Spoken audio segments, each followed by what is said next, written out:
Hey everybody, welcome to Metal Movies and Brewskis Live. I'm your host, Matt Burke, and that's a show, where everybody raises them up high, Today we're going to be talking about a bunch of cool stuff I have lined up. The first thing I wanted to share with you guys is some crazy news, man, in the world of rock. Not that far from metal. I don't know, it goes hand in hand, but it's a big group that a lot of people love. You know what I mean? A lot of people were inspired by. They actually had a comic book out back in the day that was awesome, drew I believe by Angel Medina, and which some regard as the best comic book of the 90s. The music, they're rock and roll legends. We know them. I know them. Kiss, everybody. That's right. Major news for Kiss. You know what it is? It is that Gene Simmons says Kiss's decision to sell catalog, name, likeness, and more was a natural thing to do. Can you believe that? They're selling everything. They're literally kind of selling out again. I mean, they're Kiss, so it really doesn't matter. But yeah, pick up their Psycho Circus, man. That's a comic by that McFarlane did, I think, with them. We're gonna have to cover that on the show sometime. Kiss bassist and vocalist Gene Simmons spoke to People magazine about the band's decision to sell his entire music catalog, likeness, and brand name to Pop House, a Swedish entertainment group. Calling it a natural thing to do, he explained. Life happens while you're busy making important plans. We were planning our respectful, proud walking off into the sunset because we've been touring. We have been touring for the half a century. Yeah, that makes sense. If you take a look at Mother Nature, you either evolve or you become extinct, he added. What else we got? While terms of the Pop House deal were not officially announced, Bloomberg and Associated Press said it was worth upwards of $300 million. However, Simmons insisted that the financial gain is not what the sale is about. It's about enjoying life, while adding, and I'm certainly blessed. Yeah, man. He's the demon. He's the one with the axe guitar that all of us comic book creators are doing with their metal comics. They're putting their characters with their axe guitars in there, myself included. Not only that, they might even be the fathers of the corpse paint, man. A lot of black metal bands from Norway listen to Kiss, and that's, some say that they cite Kiss as that influence. So there's a lot of different things, man. In a separate interview with TMZ, Simmons defended Kiss's plan for an Avatar concert similar to ABBA's with digital versions of the group. AI intelligence is here to stay, he said. Technology is here to stay. And you either join in and try to adapt and try to figure out a way how that works with you, or you're just, yesterday's news in a very real way. Truthfully, Kiss has stopped touring, he continued. We will never tour as Kiss again. However, the end is also the beginning. We're going to do things that way that will blow your socks off, he says. But we couldn't do this without our new best friends over at Pop House. They're really remarkable people. When the interviewer asked if fans will embrace the new concept of the concert, which was driven by AI, it consists of nothing but holograms, Gene said. It's not just okay. They're going to show up on stage just like we did before, but it's holograms. No, they're an archaic term. That's an archaic term. Technology has advanced so far, you won't believe it. We spent some time at George Lucas's place, George Lucas, and did motion capture stuff secretly, he continued. We didn't talk to anybody, media or anything about it, because we wanted this to be like nothing anyone's ever seen. And I want to tell you, if you've seen ABBA, the show in London, which is phenomenal, this is going to be beyond anything you've ever seen. He also adds, Gene Simmons adds, so the future is here. And with our friends at Pop House, who are visionaries, we're going to be doing things that no band has ever done, and no musical nobody's ever done before, Gene added. Our events are going to be multi-dimensional. You just won't leave your eyes. Things are going to be so much larger than life in front of you. You won't believe it. We've already seen the first fragments of that, and it's just jaw-dropping and amazing. So that's crazy, man. I can't believe they're actually selling that. I mean, you can't really go wrong though with $300 million. That's a pretty penny. Yeah, that's crazy. Kiss, man, just selling everything off and seeing holograms up there. What are they going to do? They're going to have out robots come out too. It's going to be like Chuck E. Cheese. You're going to be eating little Kiss. You're going to be eating little demon pizzas from Kiss.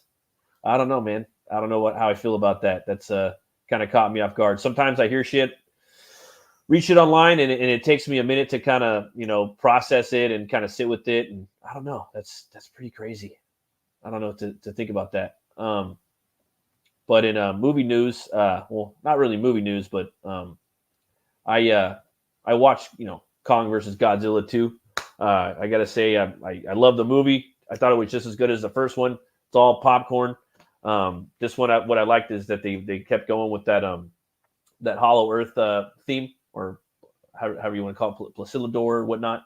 And yeah, man, Kong has to go head to head with this Scar King, and there's this crazy ice dragon. Basically, it's almost like a dragon stegosaurus, kind of like an opposite, the yin to the yang to Godzilla. And Godzilla's going around and he's sucking up all this energy, all this radioactive energy, just so he could fight this thing. And it's pretty cool how they tie it all together. Mothra's in there. I thought it was really cool what they're doing with this universe. It's very fantastical in some regards, and it's almost very Frazetta towards the end of the movie when you see what Kong gets. I don't want to spoil too much, but he got the axe in the last movie. I thought that was metal as fuck. And yeah, man, this movie is pretty metal. Yeah, it could have been better in other ways. I mean, but I don't know. It was it was pretty cool. I really liked that movie, and I liked the first Kong movie too. And I mean Kong and Godzilla movie. But what I did like about the Kong and Godzilla movies is they kind of seems like they put the focus on Kong a lot more than Godzilla, which I think is cool. I think Godzilla he gets more screen time, I think, with more of like the Toho Productions and whatnot than Kong does. So with all respect to Peter Jackson, and I don't know, that's still my favorite Kong movie. We got some real movie news right here, and this thing came out of nowhere, man. I didn't even know that they were making this movie, but I'm intrigued, and I knew there was another take on this character. This is Christian Bale right here, man. He's Frankenstein, or popularly Frankenstein's monster. Maggie Gyllenhaal, his co-star from The Dark Knight, comes with her movie The Bride. Christian Bale transforms into Frankenstein's monster. First look at Maggie Gyllenhaal's The Bride. I don't know how I feel about that, man. He's got a weird little hope tat right there. I mean, as long as it's just that little tat right there, it's cool. But man, there's just this thing where, like, you could literally, since he's a fucking Frankenstein's monster, you could stitch on, Jared Leto and Bill Skarsgård right there to him, man. They're just, But allegedly the movie's going to be shot in the 1930s. Let's read on about this right here. Christian Bale is Frankenstein's monster. First look at Maggie Gyllenhaal's The Bride. The director, who is teaming up with Warner Brothers for the period film, shared images on Instagram from a recent camera test for the movie. Bale's monster makes his debut alongside Gyllenhaal's The Lost Daughter, Oscar nominee Jessie Buckley as the infamous Bride. Gyllenhaal has assembled an all-star cast for The Bride. Starring opposite Bale and Buckley are Penelope Cruz, Peter Skarsgård, and Annette Bening, which is the wife to Dick Tracy, Warren Beatty. The film's crew includes Joker cinematographer Lawrence Shear. That guy could shoot, man. That cinematographer was pretty good. I ain't gonna lie. The Bride is set in the 1930s Chicago and puts a spin on the iconic Frankenstein lore. Buckley's murdered young woman is revived, but her new life surprises her creators as she lusts for romance and ignites a radical social movement. I don't know about all that. Along with the first look at Bale, Gyllenhaal also teased a photo of Buckley's bride. As long as they don't put none of that social political bullshit that's going on right now in the fucking movie and try to say, I don't know. But they're onto something. 1930 Chicago with the Frankenstein monster, I'm all in. I know my boy Preston would be down with this. Doc Salem. The film is Gyllenhaal's second directorial effort. Her first was The Lost Daughter, which Netflix released to acclaim in 2021. The movie earned 3 nominations at the 94 Academy Awards. Who gives a fuck? Best Supporting Actress. Okay. Gyllenhaal's The Bride isn't the only Frankenstein movie on the way. Exactly. So this is the one that I'm ready for. Guillermo del Toro is currently filming his own Frankenstein starring Euphoria and Saltburn star Jacob Elordi as the iconic monster.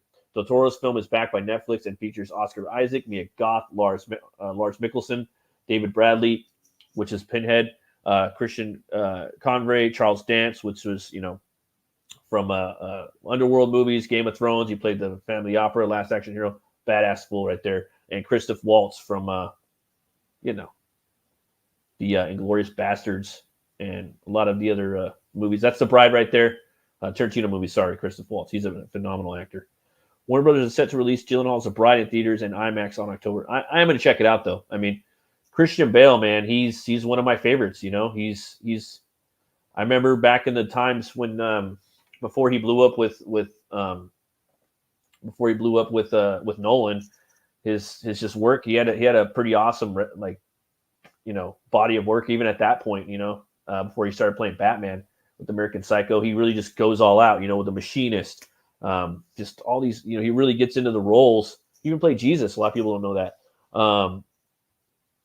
Yeah, man. And just to see him to come out and do all these different characters. Same thing with Oldman. Oldman was always my favorite actor. And then finally he kind of got trendy with, I think it was Tinker Tailor Soldier Spy that really put him on the map, and kind of people started taking notice of that, and Harry Potter and Gordon, which he was perfect Gordon. But yeah, man. I'm very intrigued for this movie. I hope it's something that's really cool, really gritty 1930s. I mean, who knows, man? They might even have some fun with it. I don't know if it's gonna be really goofy. I mean, what if it's like The Goon or something, dude? That would be crazy. So yeah, I'm really looking forward to that. I think it's that time of the show for us to present something that I don't know. I seen come across my screen the other day. I don't know. Yeah, I think that it's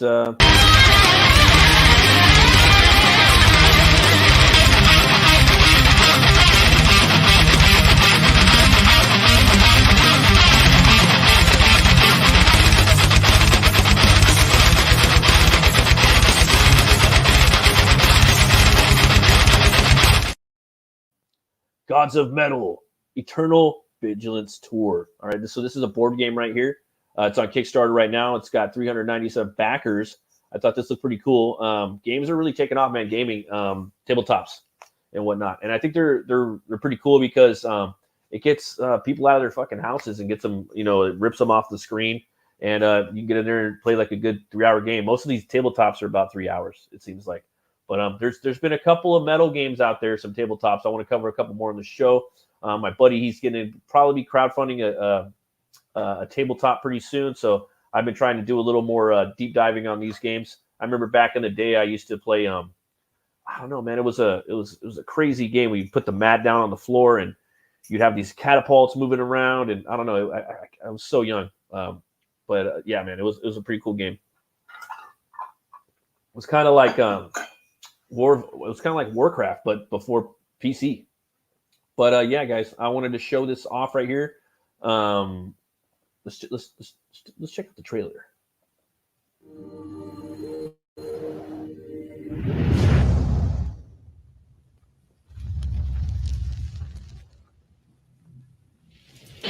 An ancient darkness is breaking through into our reality. The overlords are coming. They're demons united. They'll stop at nothing to tear our world to shreds. And the only thing that can stop them is the power of metal. You have been chosen by the gods of metal to lead this crusade of finger-shredding fury. You must write the sick riffs, craft the awesome lyrics, find unholy rhythms, and set the heads banging. Show the overlords that their darkness is nothing compared to yours. Gods of Metal is a co-op deck-building game for 1 to 4 players. You and your bandmates must work to create the most powerful band in human history. Find mystical instruments of legend, outlandish costumes to improve your powers, and recruit mascots to help you battle the overlords. Find the power of pure decibels and use them to destroy your enemies by crafting songs that will literally blow their minds. Form a band. Save the world. Gods of Metal. Now on Kickstarter.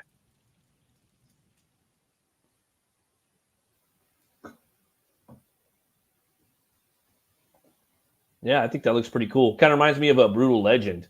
Let's take a look at the campaign real quick. Yeah, there we go. Gods of Metal. I think that man, I love the artwork right there. Yeah, man, that's Cerebus. Yeah, 3 heads for sure, man. It's so hard not to like have metal like cross with like different mythologies because mythology is so fucking metal. I think that's why I loved history so much as a kid. But I didn't get to take any of the those crazy classes in college. Yeah, that's cool, man. Loving the artwork, cool looking demons and stuff. Badass. Badass. That's so funny. You make a team of the best band in the world. You want to go up against demons and try to impress everybody. Yeah, we're gonna have to do more of a deep dive on this. Come and check this out, guys. Back it. There's a bunch of different tiers right here. Gods of Metal.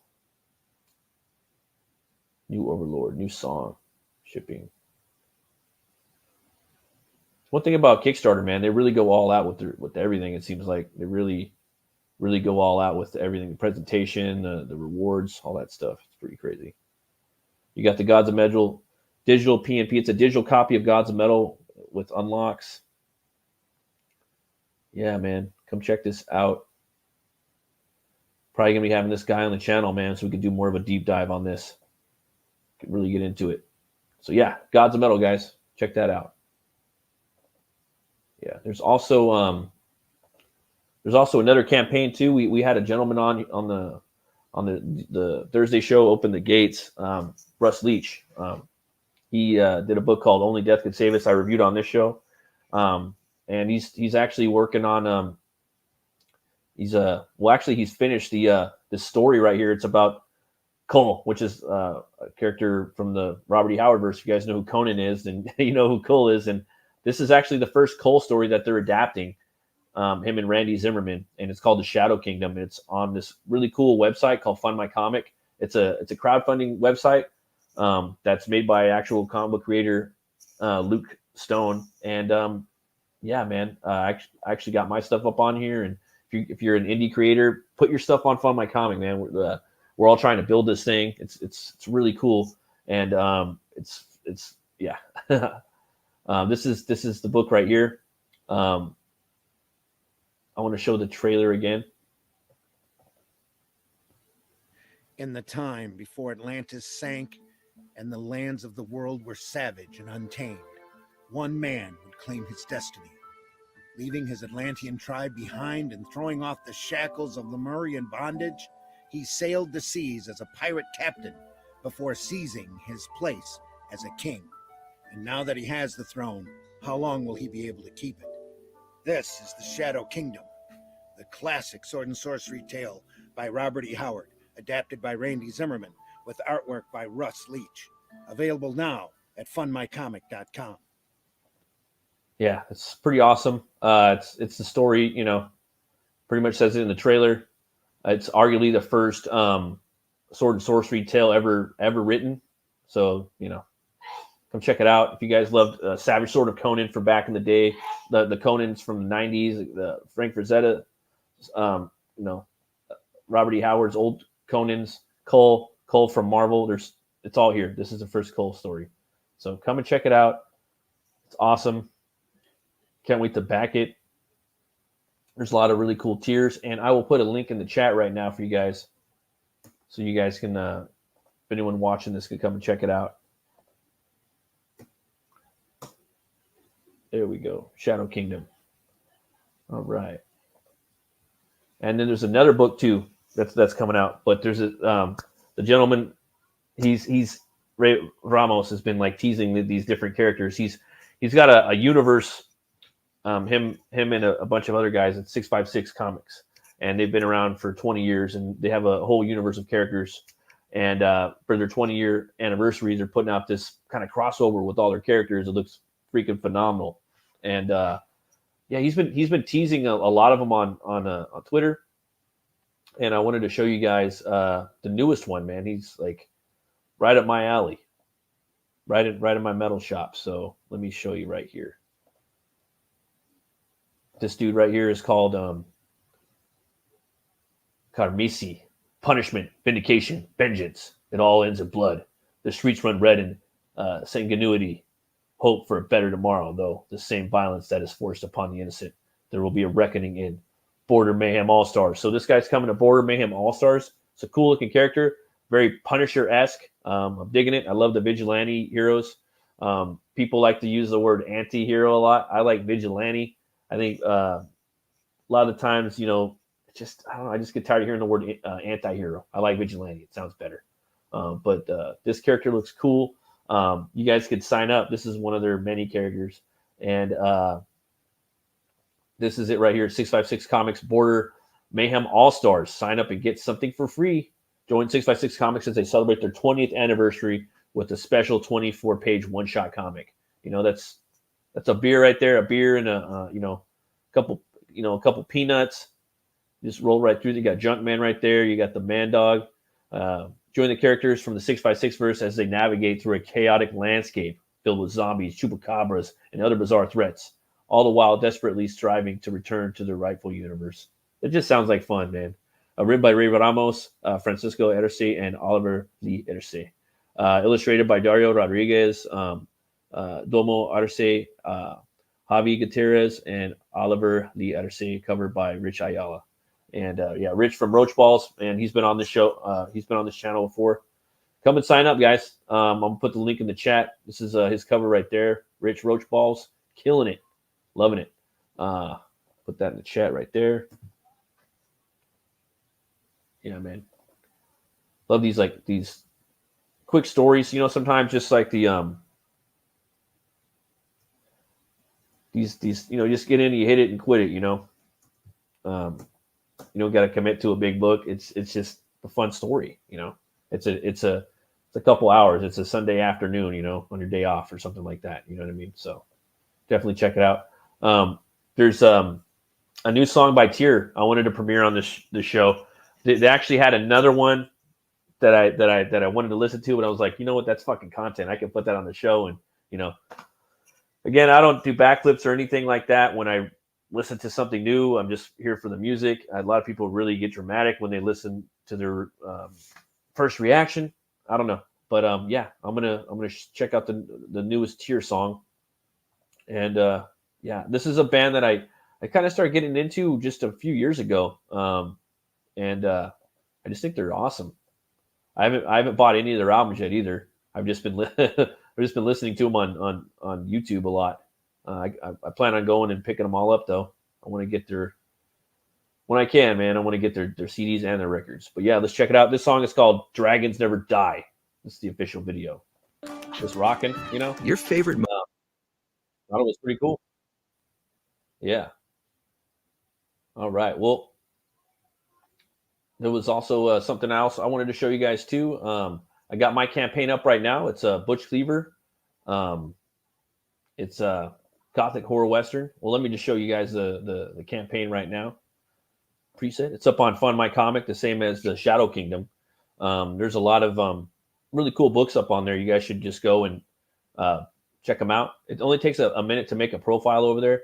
I've backed a few books over there, actually. I think about 5 of them or so. I've backed books on I think I've done one book on Kickstarter, and I've backed maybe 180 on Indiegogo. And then I've done maybe 5 on here because it's so new. You know what I mean? Yeah, this is it right here, man. This is it. Got my little trailer right there for Butch Cleaver. Just put that up. It's the same one I've had before. And yeah, man, this is my book that I made.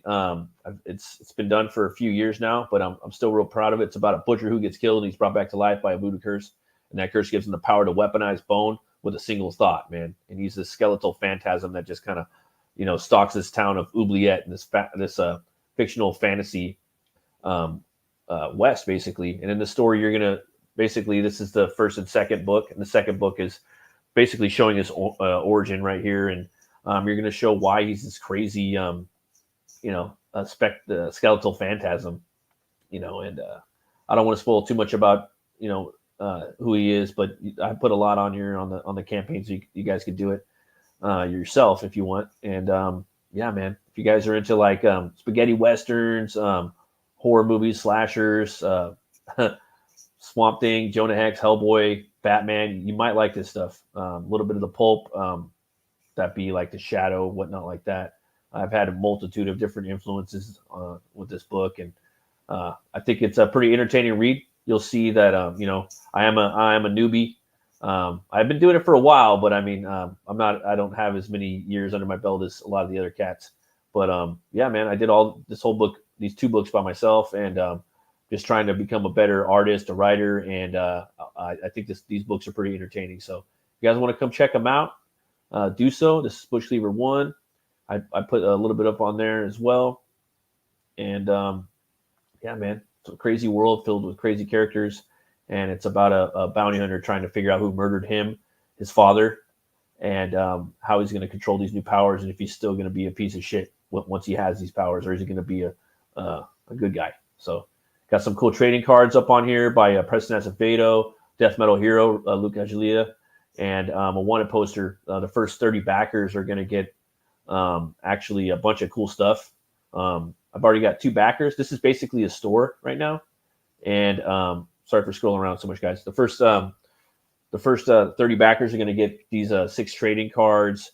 They're going to get a wanted poster that's 11 by 17, 2 6 a.m. stickers for all people in indie and Comicsgate to know who 6 a.m. is. Mark Marinelli, bumper sticker. Also get that symbol button for your battle vest. So I got both books right there. I got 1 or 2 if you want to buy them singularly. The first 2 backers picked up the first 2 books. And I got sketch card tiers right there with shipping, sketch cards for add-ons. If you guys want, just draw any character from my universe. That's what that is. I got some original art tiers that comes with the book and all the other the meat wagon tier. Another one right there. And I'm going to be putting more stuff up on here too as it goes. It's basically like a Rune Cutter comic store. It's my store. It's my online store, and I'd rather it be on here than anywhere else. So yeah, guys, come check out Butch Cleaver 2 or 1. They're both pinned at the top if you want to check it out. And next up, I wanted to show you guys some other stuff too. So this is a part of the show where I like to talk about some crazy. What up, Pops? There's some crazy things out in the woodwork all over the world. We don't know if they're real or not. People ask me, do you believe in ghosts, monsters, Bigfoot, cryptids?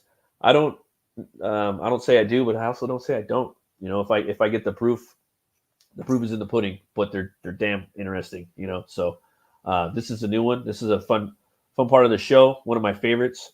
And this is the show where we go hunting, and this part is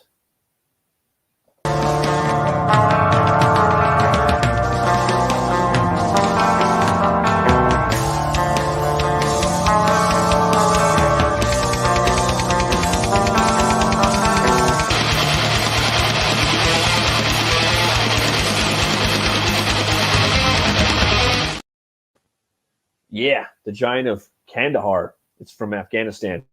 The Giant of Kandahar was an enormous humanoid creature allegedly encountered and killed by a group of American Army soldiers on a mountainside in Afghanistan. This guy looks pretty badass. Wonder if it was related to Goliath. Let's see here. Giant. Let's see. Type. It's giant humanoid. This is a cryptid wiki. It's pretty cool. Just noticed it today, so I figured I would showcase it. Country, Afghanistan. Habitat, remote Kandahar mountains and caves.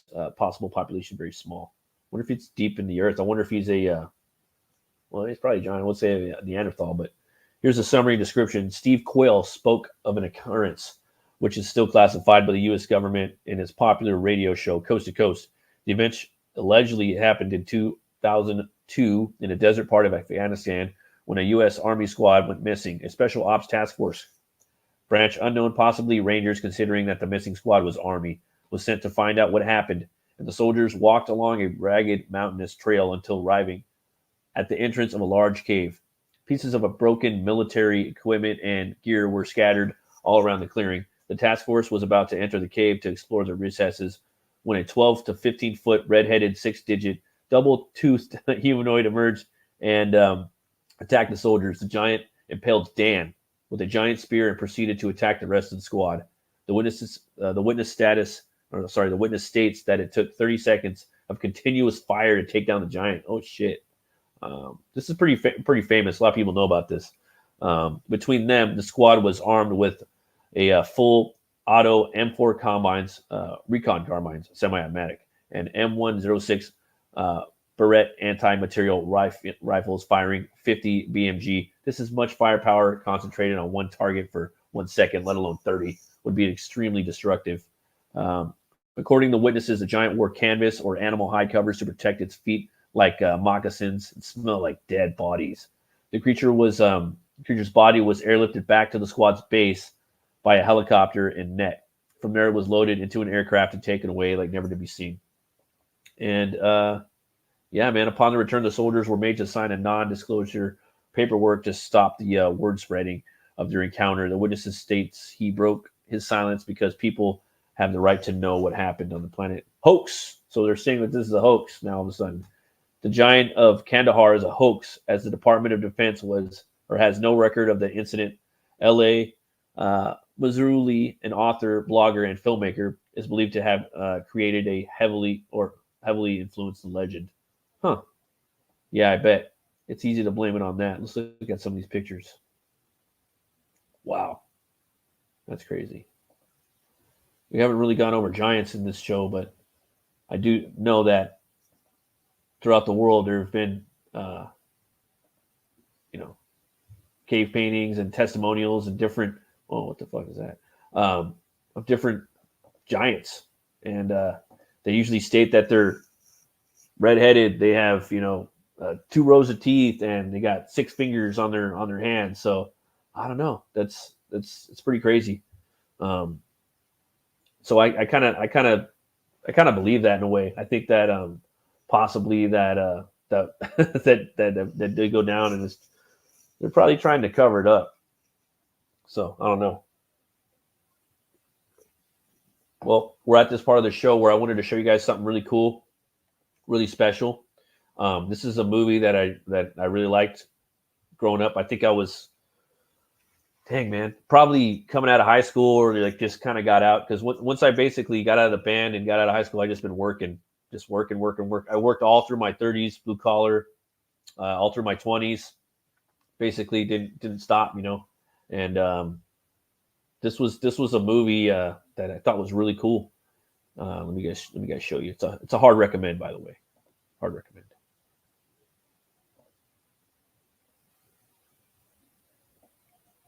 Where you at?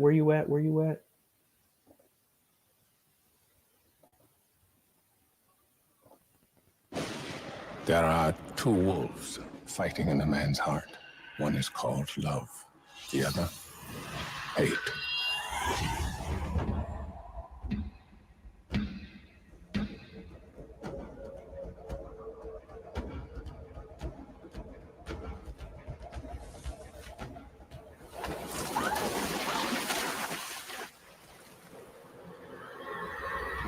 Oh shit.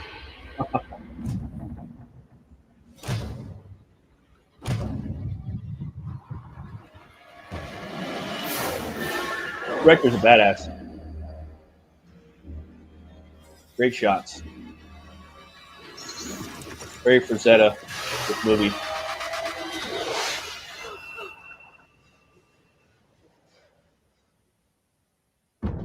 The boy has destiny among the people. He stays. Who am I? Our Orban, that's fucking Bread right there, man. Red's Bread. That's Butcher in the voice. But it claws at me.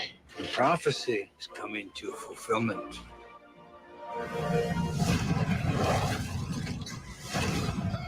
Run and you may live. Fight them, you will die. That's Clancy Brown, Kurgan. Kill as many as I can. From Highlander. He voiced a million comic book cartoons, including Lex Luthor. This is got Rolf Moeller that played Conan the Barbarian on TV in here. He's a Viking. Look at that. That's a shot right there. Oh, scissors. Very stylized.